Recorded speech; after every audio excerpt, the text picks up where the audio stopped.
भगवान श्री कृष्ण की जन्म कथा। भाद्रपद कृष्ण अष्टमी को श्री कृष्ण जन्माष्टमी कहते हैं, क्योंकि ये दिन भगवान श्री कृष्ण का जन्मदिवस माना जाता है। इसी तिथि की घनघोर अंधेरी आधी रात को रोहिणी नक्षत्र में मथुरा के कारागार में वसुदेव की पत्नी देवकी के गर्भ से भगवान श्री कृष्ण ने जन्म लिया था। ये तिथि उसी शुभ घड़ी की याद दिलाती है और सारे देश में बड़ी धूमधाम से मनाई जाती है। जन्माष्टमी के दिन भगवान श्री कृष्ण की जन्म संबंधी कथा भी सुनते सुनाते हैं, जो इस प्रकार है। द्वापर युग में भोजवंशी राजा उग्रसेन मथुरा में राज्य करता था।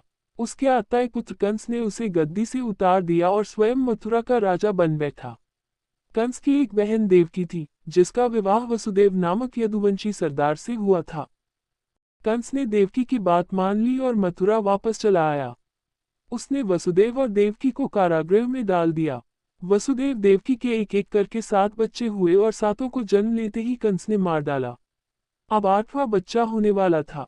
कारागार में उन पर कड़े पहरे बैठा दिए गए। उसी समय नंद की पत्नी यशोदा को भी बच्चा होने वाला था। उन्होंने वसुदेव देवकी के दुखी जीवन को देख 8वें बच्चे की रक्षा का उपाय रचा।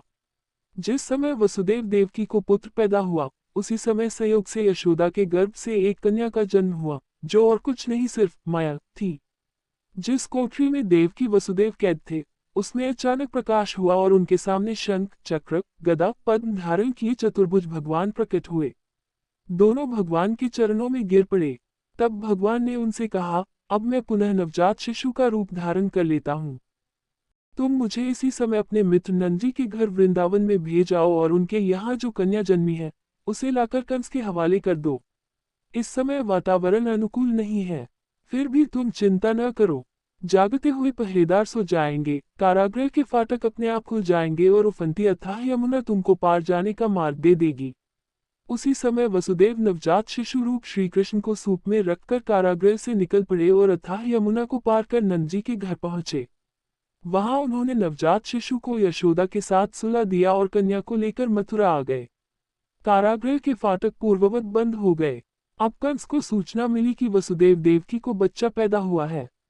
उसने बंदीगृह में जाकर देवकी के हाथ से नवजात कन्या को छीनकर पृथ्वी पर पटक देना चाहा, परंतु वह कन्या आकाश में उड़ गई और वहां से कहा, अरे मूर्ख, मुझे मारने से क्या होगा? तुझे मारने वाला तो वृंदावन में जा पहुंचा है। वह जल्द ही तुझे तेरे पापों का दंड देगा। ये है कृष्ण जन्म की कथा। श्री कृष्ण की कथाएं और उनकी सीख। बड़ी सफलता चाहते हैं तो योजना बनाए बिना काम की शुरुआत न करें। झूठे आरोप लगे तो धैर्य न छोड़ें। आज भगवान श्री कृष्ण का जन्मोत्सव मनाया जा रहा है। श्री कृष्ण से जुड़ी कथाओं में जीवन प्रबंधन के ऐसे सूत्र हैं, जिन्हें अपनाने से हमारी बड़ी बड़ी समस्याएं दूर हो सकती हैं।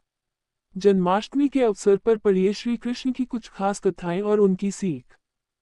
बड़ी सफलता चाहते हैं तो योजना बनाए बिना काम की शुरुआत न करें। जब भगवान विष्णु श्री कृष्ण रूप में अवतार लेने वाले थे, देवकी और वसुदेव कंस की कैद में थे। कंस ने देवकी वसुदेव की 6 संतानों का वध कर दिया था। 7वीं संतान के रूप में बलराम देवकी के गर्भ में आए तो भगवान विष्णु ने योगमाया से कहा था कि आप इस 7वीं संतान को देवकी के गर्भ से निकालकर वसुदेव जी की दूसरी पत्नी रोहिणी के गर्भ में स्थापित कर दो। इसके बाद कंस को यह सूचना दी जाएगी कि 7वां गर्भ गिर गया है। योगमाया ने ऐसा ही किया। इसके बाद जब 8वीं संतान के जन्म का समय आया तो भगवान ने योगमाया से कहा कि अब मेरे अवतार लेने का समय आ गया है। जब मेरे अवतार का जन्म होगा, ठीक उसी समय आप गोकुल में यशोदा के गर्भ से जन्म लेना। वसुदेव जी कंस के कारागार से निकालकर मुझे गोकुल पहुंचाएंगे और आपको लेकर कंस के कारागार में आ जाएंगे। जब कंस 8वीं संतान को मारने के लिए आएगा तब आप मुक्त हो जाना। भगवान ने जो योजना बनाई थी, उसी के अनुसार श्री कृष्ण का अवतार हो गया। कथा की सीख। इस कथा में भगवान ने संदेश दिया है कि जब भी कोई काम करना हो तो उसकी योजना जरूर बनाएं। योजना अच्छी होगी तो सफलता जरूर मिलेगी। ऐसे काम न करें जिनकी वजह से गलत लोगों की ताकत बढ़ती है। बाल कृष्ण माखन चोरी की लीला कर रहे थे।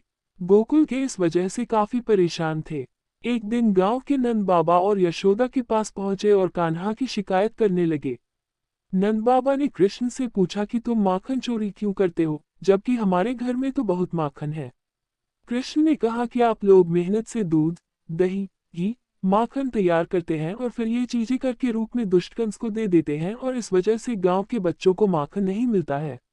आपके इस काम से कंस की ताकत लगातार बढ़ रही है। अगर आप कंस को कर देना नहीं रोकेंगे तो मैं तोड़फोड़ करता रहूंगा ताकि ये माखन कंस के पास न पहुंचे और गांव के बच्चों को मिल सके।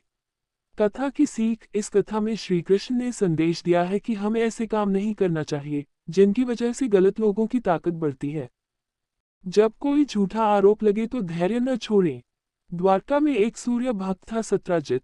उसे सूर्यदेव ने सिमंतक नाम की चमत्कारी मणि दी थी। ये मणि रोज 20 तोला सोना उगलती थी।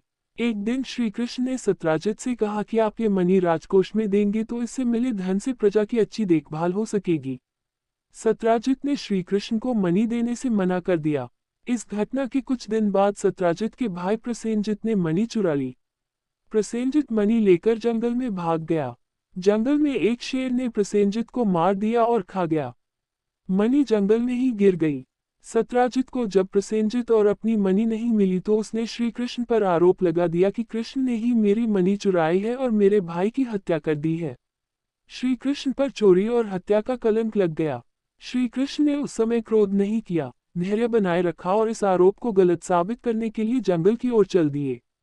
जंगल में श्री कृष्ण को शेर के पैरों के निशान दिखे और निशान के पास हड्डियों का ढेर दिखा। श्री कृष्ण समझ गए कि प्रसेनजित को शेर ने मार दिया है और मणि यहीं कहीं गिर गई है। श्री कृष्ण मणि खोजते हुए एक गुफा में पहुंच गए। गुफा में जामवंत रहते थे। श्री कृष्ण ने मणि मांगी तो जामवंत नहीं दी। इसके बाद दोनों का युद्ध हुआ। युद्ध में श्री कृष्ण जीत गए। जामवंत समझ गए कि ये भगवान श्री राम के ही अवतार हैं। इसके बाद जामवंत ने मणि श्री कृष्ण को दे दी और अपनी पुत्री जामवंती का विवाह भी भगवान के साथ कर दिया। द्वारका लौटकर श्री कृष्ण ने वह मणि जामवंत से लेकर सत्राजित को दे दी और पूरी सच्चाई बता दी। सत्राजित को अपनी गलती पर बहुत पछतावा हुआ। कथा की सीख। हमारे ऊपर जब भी झूठे आरोप लगे तो हमें धैर्य नहीं छोड़ना चाहिए, बल्कि शांति से पूरी बात समझें और आरोपों को झूठा साबित करें। वीडियो अच्छा लगा है तो शेयर जरूर करें और चैनल को सब्सक्राइब करें।